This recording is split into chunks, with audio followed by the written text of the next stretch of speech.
Če je kaj pokazal koronavirus, je to, da so slabše odnesle države, ki so imele privatizirano ali pa zdravstvo na koncesionarjih.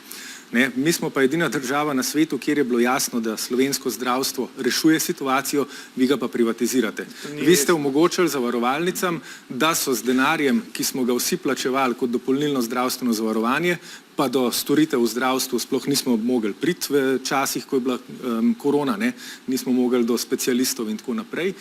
Zavarovalnice so ta denar prihranile in tukaj je šlo za desetine milijonov evrov, zdaj pa z njim kupujejo kapacitete, da vzpostavljajo privatno zdravstvo. Druga stvar, in tukaj bom zaključil, glejte, javno zdravstvo, kakršnega imamo, seveda ima svoje težave. Seveda vsi vemo, da primanjkuje družinskih zdravnikov. Če primanjkuje družinskih zdravnikov, se je pa treba vprašati, da bomo zato naredili recimo novo smer na medicinski fakulteti in začeli med gimnazijskimi maturanti iskati ljudi, ki bi jih ta poklic zanimal, če zdaj ni dosti zanimanja, ali pa bomo družinsko medicino privatizirali, kar predlagata, oziroma ne predlagata, počneta SDS in NSI. To je razlika med nami.